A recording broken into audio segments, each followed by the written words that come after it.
High-resolution color graphics. This land of high technology. The revolution in technology that made the information age possible. Those kids are not afraid of computers. Welcome to This Week in Retro for the week of February 22nd. Coming up on today's show, Reverse voodoo engineering, VR on the Coco, rare arcade found rotting in field, and a new SD card solution for the MSX. All this and our community question of the week on This Week in Retro. Up-to-date news for out-of-date tech.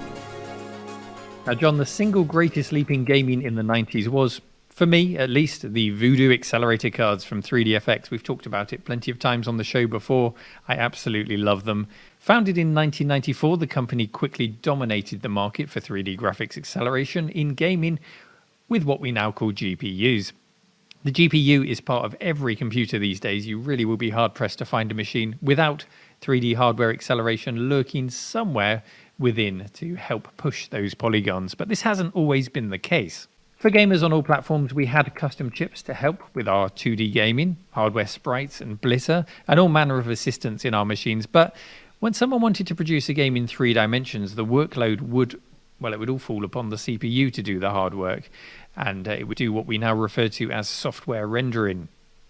It could also turn the tables for certain systems and how well they performed. The low-cost ZX Spectrum, for example, would put out better frame rates than the more expensive Commodore 64 on many occasions if it was working in 3D, just owing to the different processors and the load that was put on the processors.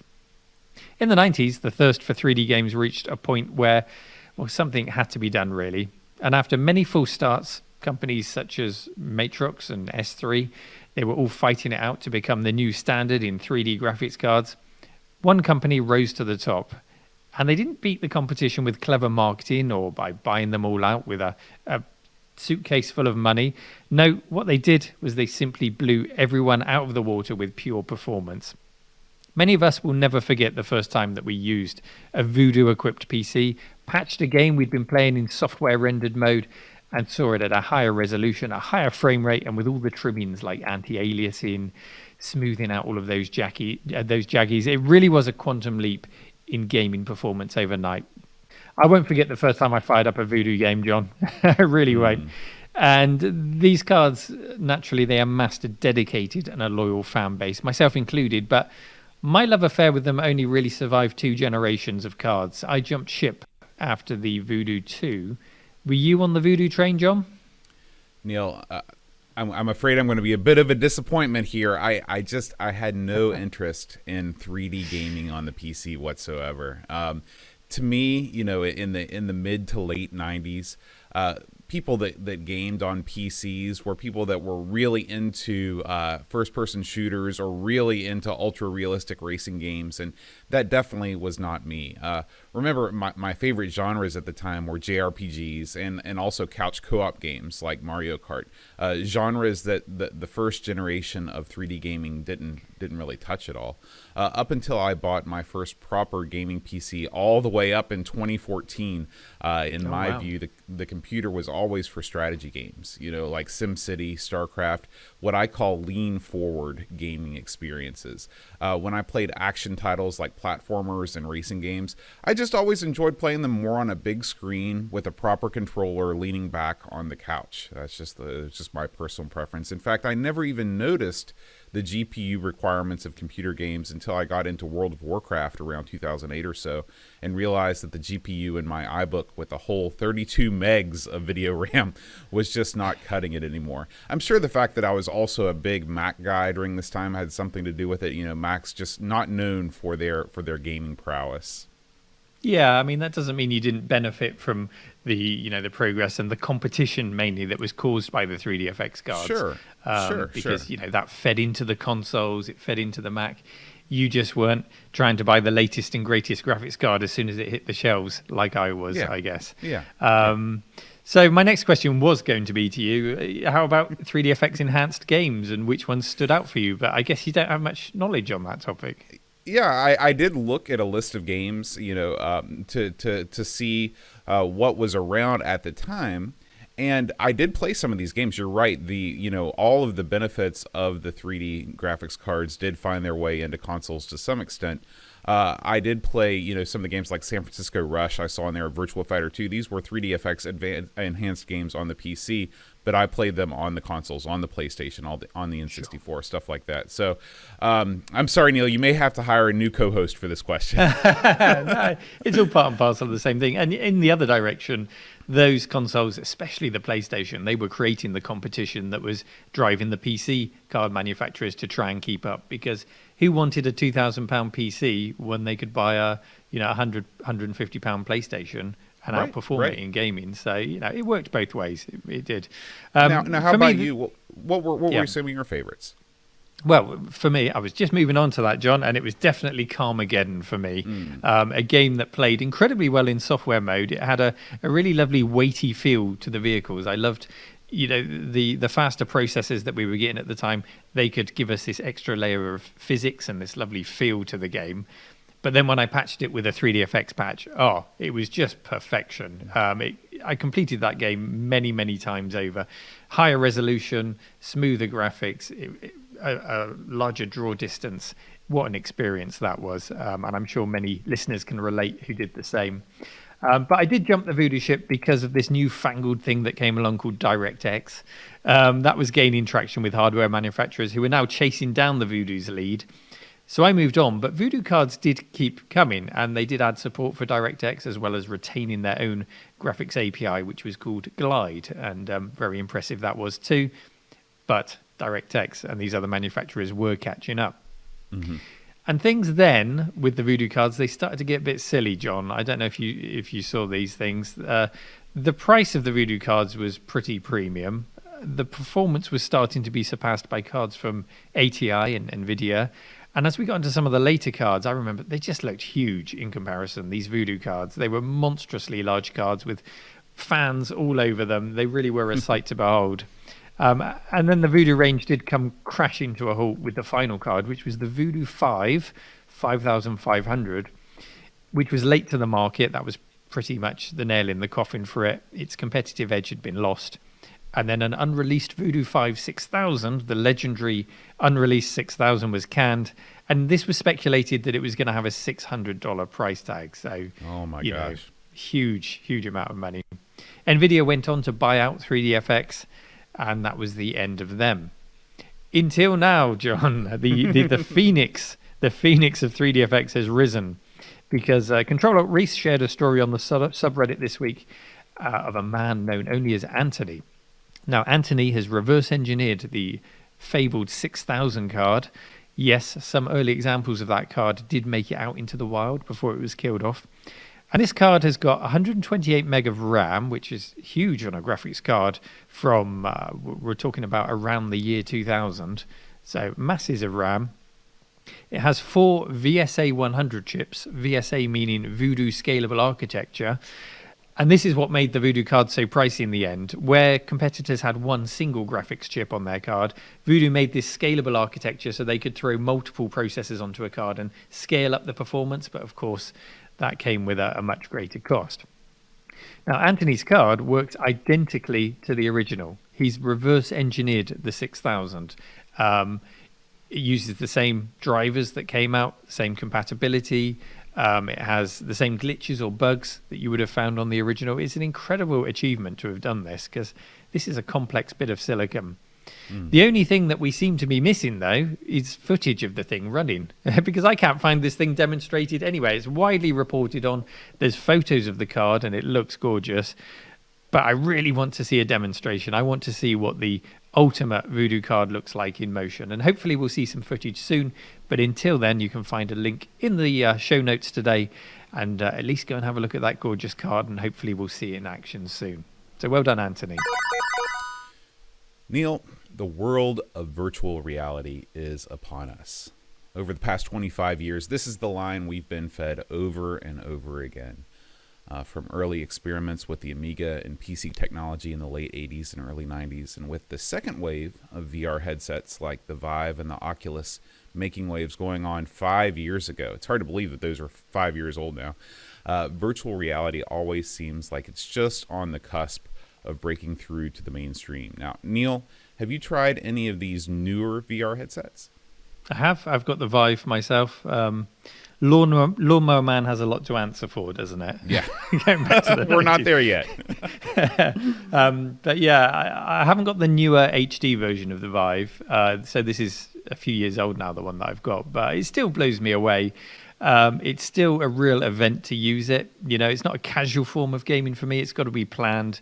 I've got to say to myself, I'm going to have a VR session on Saturday. It's that kind of deal for me. And I go and set it all up. And I love it. As someone who was right there back in the 90s, I went to the Trocadero Centre in London, which was this big arcade where they had the virtuality machines in the early 90s. Oh. I bought stereoscopic glasses. I very nearly bought a VR headset in the early 2000s for my PC, which was by this company called Imagine or Imagine. Imagine, that makes more sense. Probably so. I've been saying it wrong all of these years, and now I've read it. Imagine. I don't know if you remember them, though, but they made a headset called the Z800, and I came really close to buying one for flight simming. It supported DirectX. It had head tracking. The thing that put me off was just that it had a really limited field of view. So you were always looking through these little squares. And that's still a kind of a problem that plagues headsets today, but they are working on improving that. But yeah, I've followed it very closely, and I've waited decades for VR to come home, John. Absolute decades. And I'm so glad we're closer to it being a reality now in the way that it was presented to us in things like Lawnmower Man. We're not there yet, but we're getting a lot closer now. Yeah. How about you? Have you got one? Yeah, well, I did. I had an Oculus Rift for a while. I picked one up secondhand off eBay, and it was really cool. I mean, the promise of VR was delivered to me in the fact that, you know, when you put one of these headsets on, you really do feel like you're transported in a way that I think maybe you weren't in earlier generations. But after the initial kind of novelty wore off, I came to terms with the fact that it was more of a struggle. The juice wasn't worth the squeeze. I was constantly struggling with the floor being at different heights because my external sensor placements never stayed steady. I didn't mount. I don't think I mounted the sensors correctly on the walls, and things were not good. And also, you know, I would constantly just feel like I was on this leash tethered to my PC. So, but thanks to a new development in hardware, solving movement issues in VR may be a thing of the past. A company called Virtuix has developed a device called the Omni that works as a multi-directional treadmill, which allows you to move around in any direction for any length of time inside a game's world. So think about it. Instead of being limited to, say, at best, an 8 by 8 foot space inside your room, you could roam the length of a football pitch with this thing. Nice. This isn't that new, really, as an idea, is it? It's, you know, the VR treadmill. It's always, they've tried it. It's always looked kind of awkward in the past when they've tried it. Mm-hmm. This device, it does look compact enough to put in your room, but it does still look a bit like something you might find in a hospital ward. You know? Yeah, you're like right. having your spine realigned, you know, or something like that. You're really strapped into this thing. But that's not the whole story, is it? Is there a retro angle attached to this device that you want to tell us about? What's it all about? Yeah, you got it. You know, it seems that a retro enthusiast named Ben Drakes has managed to hook one of these Omni units up to a Tandy color computer, or as they're known to their fans, the Coco. So just in case you're not familiar with the Coco, Radio Shack, which was an electronics retailer here in the U.S., produced a line of computers in the 80s marketed toward the same crowd as the C64, the Atari 8-bit line, all the rest. The color computer didn't sell as many units as the heavy hitters, but it has an extremely devoted fan base. I would compare it to something like the fan base of the Amstrad. You know, it's not the most obscure machine out there, but it definitely wasn't on the Mount Rushmore of, you know, most units sold of the micros. Now, it's interesting to note that the UK got the Coco in a way in the form of a machine called the Dragon 32. Although it was kind of a clone device that was manufactured by a totally different company. Neil, did you know anyone growing up who had a Dragon? No. It was one of the many British micros that just didn't float to the top, John. I didn't know anyone who had one in the 80s personally. I've got myself a few now. And you can actually just sort of swap the ROM and make a couple of very simple changes to turn it into a Coco, and it will act exactly the same. But I'm not entirely convinced that I need to experience my Dragon 32 in VR. But please, go on. Okay. So what our Coco using friend Ben did was he interfaced this Omni multi-directional track, thing with his Coco. And he actually immersed himself in some of the first-person perspective games on the machine. So you should really check these videos out. I'd say that the speed of the scrolling, as you move through these worlds is somewhat less than Wolfenstein 3D, but a big step forward from the early frame-by-frame dungeon crawler games. It makes you realize, or at least it made me realize, that id's creations weren't as much of a sea change as much as they were evolutionary from lots of tiny steps that just didn't attract as much attention in the industry. And that's the way it is with a lot of innovations. Now, Neil, I'm sure you played your share of first-person games on the 8-bit micros growing up, 3D Bat Attack on the Spectrum and all that stuff. If you got your hands on an Omni, which retro world would you like to explore in fully immersive 3D? I really want to try this Omni, but the thought of combining it with some of these 8-bit games, it looks like a recipe for travel sickness just in an instant. It looks awful. I mean, it's impressive to see that they've paired up the two technologies, and it's certainly very well suited to the dungeon crawler type games based on the demos I've seen. Mm-hmm. So with that in mind, there is a fantastic port that everyone should take a look at the moment. It's not quite finished, but it's been in progress for some years. It's on the Commodore 64, and it's a port of Eye of the Beholder, which is being made by the developer Andreas Larsson. So I'm cheating a bit by picking a modern-day port, but it is running on a C64. So I'll go with that in VR. But yeah, do go and check out that port. The graphics are stunning. It could well be the Amiga version of the game when you look at it. It's fantastic. So yeah, I'll try that. How about you, John? The first thing that came to mind for me was Phantasy Star, actually, for the Sega Master System. I'm someone that is naturally prone to motion sickness, and so I like the idea of a mix of playing the overworld sections of the game in classic 2D. If you're not familiar with this game, whenever you're walking around the overworld, going into towns and stuff like that, it's your typical top-down Ultima / Final Fantasy type perspective. But once you go into a dungeon, the game becomes a first-person dungeon crawler, essentially. So it would be cool for me to mix those two viewpoints up in this with this treadmill moving around in VR. So if you're interested in checking out what the Omni can do with a retro computer, check out the links to the Explore VR YouTube page in the show notes. Take two shots, John. One for Ultima and one for Final Fantasy. That's right. I got them both in at once. And there's more to come. Oh, no. Oh, no. Wait a minute. That's next week's story. I'm sorry. Oh, okay. Now, I like a trash to treasure project, John, but this next story might be too much even for me to save. It's a rare Sega arcade machine, the R360, of which only 100 or 200 maximum are reported to have ever been produced. And it has been found, this particular example, rotting, sinking in the mud of an Irish field. It's an incredibly sorry sight. Now, R360, John, do you know what the R stands for in R360? No idea. Does it stand for real, like real 360? Nope, it stands for rotate. It's not that imaginative, is it? But it stands for rotate. And if you've not seen this before, it's an arcade which is basically in a roll cage that spins the full 360 degrees. I mean, we were just talking about the Omni for VR, John. I would love to see this, a 360-degree roll cage and a VR helmet to play like flight sims in, Mm-hmm. Although you might, you were talking about feeling tethered. Mm-hmm. It wouldn't work if you're getting tethered up in an umbilical cord doing 360 degrees and barrel rolls. Sounds like something out of an anime. You've got all these cords around you. But, it could be made to work. And two games were made for this device. One was called G-Lock Air Battle and another was called Wing War. And its existence came about, really, as Sega has identified the need for arcades to be more unique. So this was made in 1990.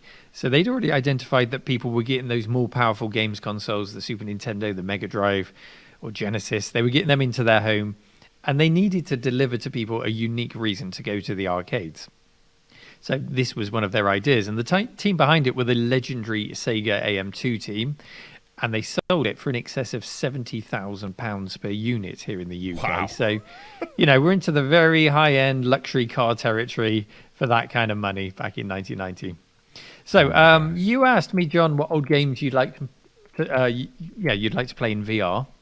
Those old 8-bit games on the Dragon and the Coco. Let's throw this back at you. What game do you want to play with added 360-degree motion? Oh my gosh, a ton. Having a capsule like that would add immersion to almost any game. Any game where you're seated, you're in a seated perspective, whether it's a racing game, flight sim, a space shooter like Elite, and then adding to VR, adding the VR goggles would be the ultimate in realism, because not only are you seeing the action, but you're feeling the action move with you.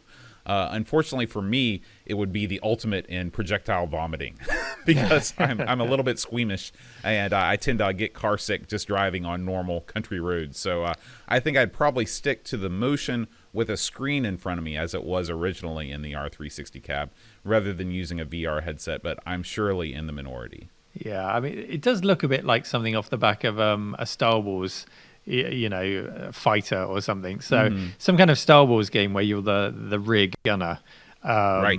in VR. That would be good. Or maybe the bull turret or the various turrets on a B-17. That would be fantastic. But you'll be lucky if you ever find one of these R360s cabinets to ever try that on, unless you befriend Mr. Lee Peters, because it's Lee who spotted this abandoned cabinet in County Antrim over in Ireland. It seems, this is the story that I've picked apart so far, is that there used to be an arcade there, and then the R360 was moved into a shed just for storage in the later years. And then they think the shed simply rotted around the machine. It just disintegrated, leaving the machine exposed to the elements. And if you look at the pictures of it, it really is. It just looks like it's fallen out of the sky into the middle of a muddy field. Quite surprised there was... Yeah, go ahead. It kind of has that Ozymandias feel to it, where the everything, all of the things around it have rotted away, and only this one rotting corpse is left. It reminds me of a retro gaming version of the famous Cadillac Ranch in Texas. Have you heard of this before, Neil? No, I've not. No. So this is one of these. It's like a Route 66 type attraction, where if you're traveling across the United States, coast to coast, as many people do. There are all these different crazy things in the desert. And if you haven't seen this before, a group of art hippies buried a dozen or so cars face down back in the 70s. So these things have their rear ends sticking up in the air, and they've been left to the elements for almost 50 years now. So and of course, graffiti artists have descended like moths to a flame on these things, and they've also left their mark on these cars. So who knows? Maybe this is the start of a new trend in this Irish field. Next year, we'll end up with a gutted computer space and a paperboy just appearing out of nowhere next to it. I'm sure that Cadillac aficionados were just as distressed by seeing their favorite cars left out to rot as we in the retro community are at this site.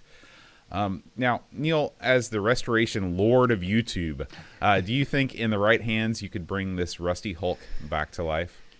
It's really difficult to say from the pictures what the insides of it are like. I mean, cosmetically, sure, you could restore it and you could repaint it. You could maybe recreate plastic panels and the vinyl artwork. That's easy if you've got access to the resources to produce that kind of thing.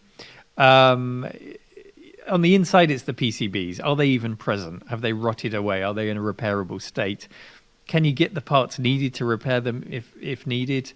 How custom are the chips and the hardware in there? It would take a monumental effort to achieve this cosmetically and internally and electronically. And it might even require Sega themselves to step in and search any old warehouses. Maybe they've got some old parts, the schematics. I would love to see them step up and, turn this into a marketing opportunity. Like, we're going to help this guy. We're going to restore this. Yeah. I think you could write a book just on the stories of arcades and the people that own them, on their decision process in buying a 70,000-pound arcade machine. Like, what were your receipts like that you could afford such an expense, and how did you ever imagine that you could turn a profit, in any respectable length of time? It would be interesting to hear about the economics behind those decisions. Yeah, I've read that some places would charge about £3 per go. at a time when a premium arcade might be 50p, 20p Sure. for a regular arcade. So pretty expensive to have it go on this thing. And also, what were you thinking? You could spend 70,000 on an arcade and then you could leave it just to rot? Just to rot in the what's shed, the mindset right? there? Yeah. It's crazy. It's crazy. Yeah. But, well done to Lee for spotting this. I'm amazed nobody spotted it before. But well done to Lee. He spotted the cabinet, if you can call it a cabinet. He took it home and he's at least put a roof over it. So I hope you'll be able to restore that thing. And I hope you'll be able to keep us all updated on progress. And Sega, Yes. if anyone's listening, go and help the guy. He needs it. Please. Good luck to you, sir. You know, Neil, all the classic computers out there that I've still not gotten a chance to use, the MSX has always appealed to me the most. It's got a compact design like the Amiga 600. It can handle both cartridges and discs, and it came in a dizzying array of styles from a variety of manufacturers. My favorite being the candy apple red Sony Hitbit from 1984. I love the look of this computer. Neil, I know that the MSX had a bit of a foothold in the UK back in the day. Have you ever used one? I have, and also you said cartridges and discs. This being the UK, of course, we had cassette tapes for it as well, and it was you can't issue a computer in the UK without a cassette deck. It was pretty niche here. I know it did a lot better in other places in Europe, like Holland, where Philips were making it from their factory there, and other European countries. But we did have them here. I have here a Yamaha model, which is geared towards music creation. So it comes with its own big musical keyboard and software to arrange it. So that's cool. That's a cool machine. And it's just one example, really, of the many, many flavors of MSX. Such was the concept behind it to be this kind of open platform for, manufacturers to step in and produce. I say open, it's not really the right word for it, but they had to conform to the standard that Microsoft and the others had come up with. But they were free to create, crazy add-ons, music-based ones. I've got one from Canon. All of these companies producing the MSX in the hope that it would be the next big thing. Yeah, But, it was sort of the yeah. promise. It was kind of the promise of the 3DO. I think that was Yeah. the opening it up to various manufacturers. They were hoping that people would create the same sort of wacky add-ons that the MSX got. The problem, well, there were lots of problems with the 3DO, but we'll save that story for another day. So, Neil, as an MSX owner, there's a new storage solution out there that might appeal to you.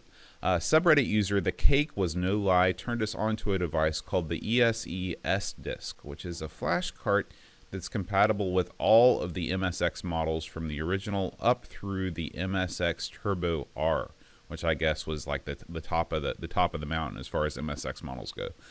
So this thing features 2 SD card slots and a meg of RAM with a battery backup.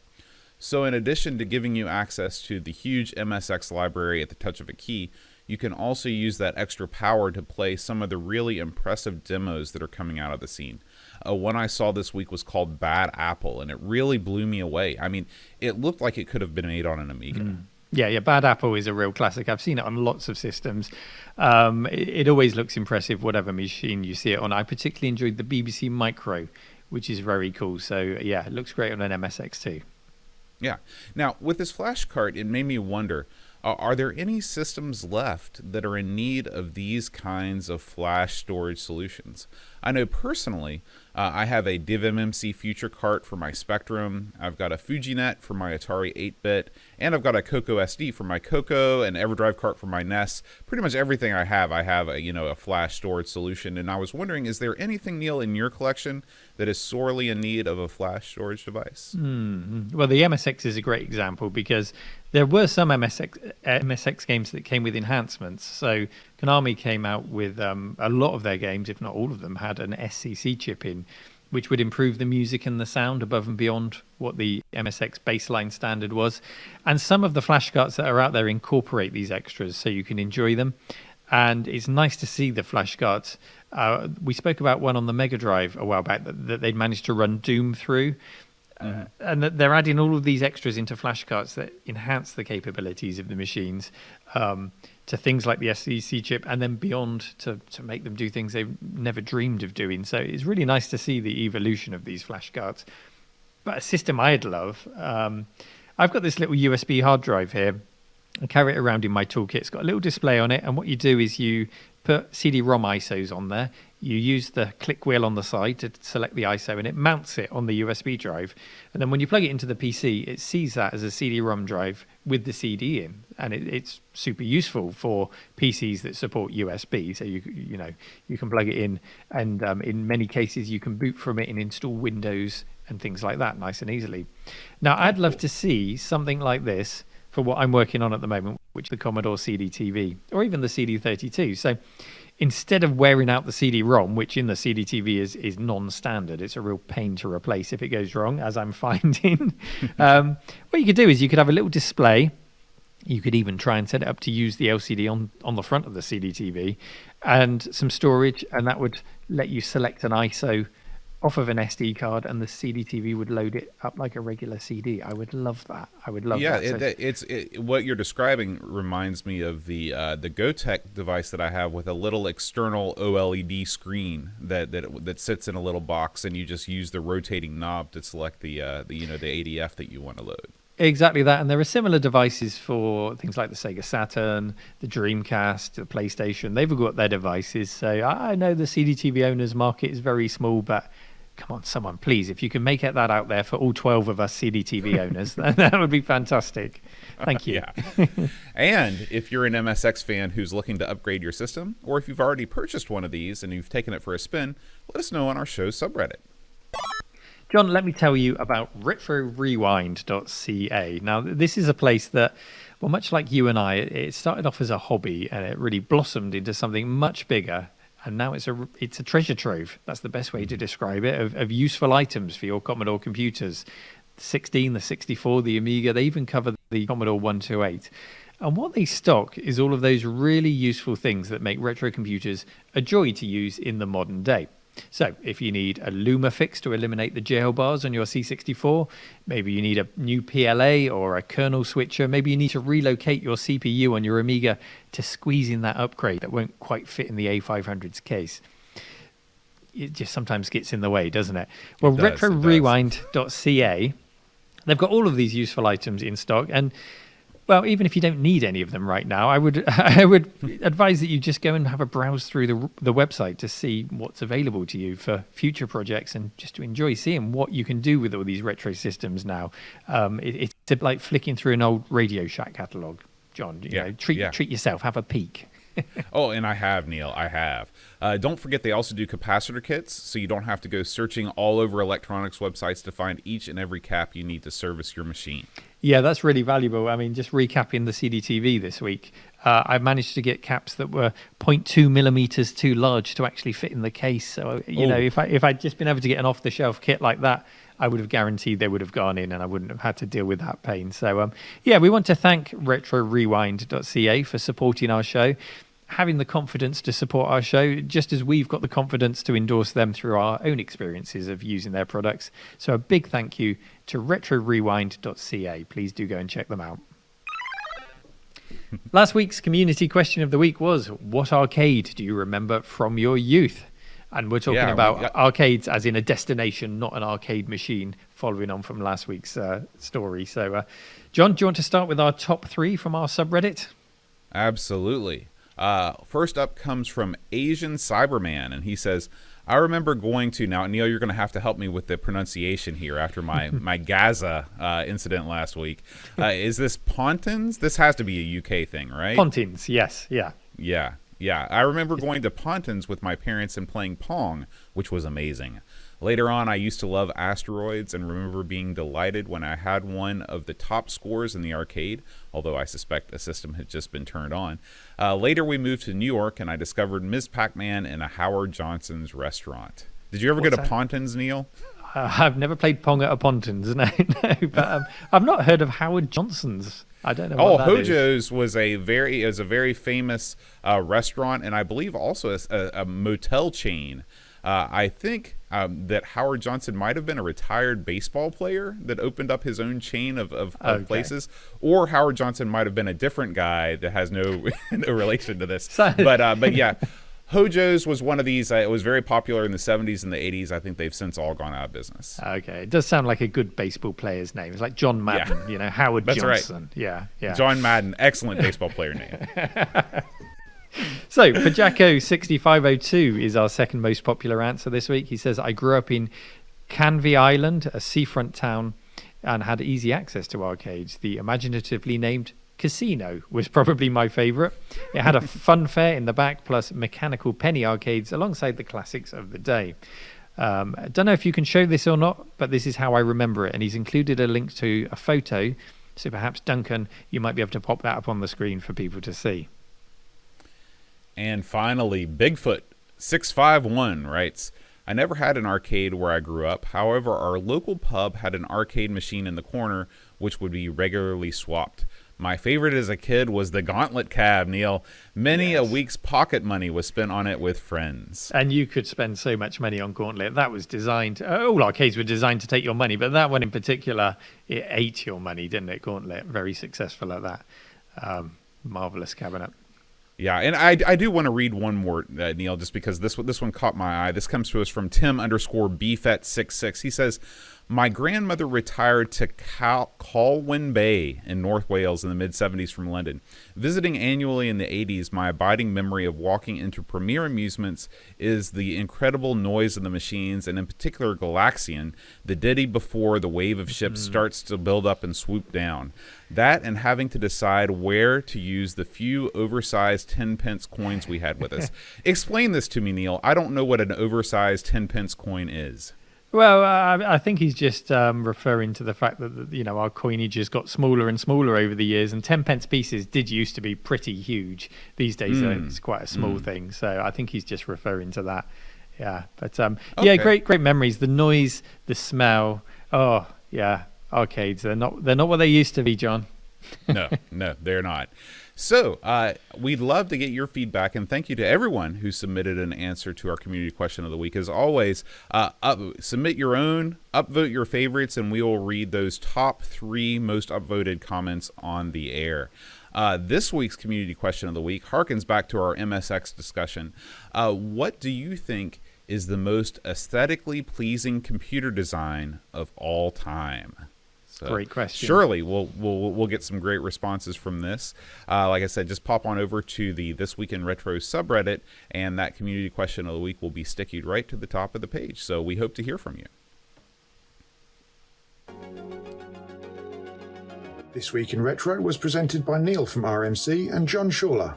It was produced by me, Duncan Stiles. The podcast version of the show is available through your favourite podcaster, including Apple Podcasts and Spotify, and the video version is available on the This Week in Retro YouTube channel. Join our community subreddit at r/thisweekinretro to suggest and vote on stories we cover on the show. If you watch This Week in Retro on YouTube, please give us a like and subscribe to help us reach new viewers. If you'd like to support the show, please check out the links to our Patreon and Ko-fi pages in the show notes or in the YouTube description. Thanks for listening, and we'll see you next week for more up-to-date news for out-of-date tech.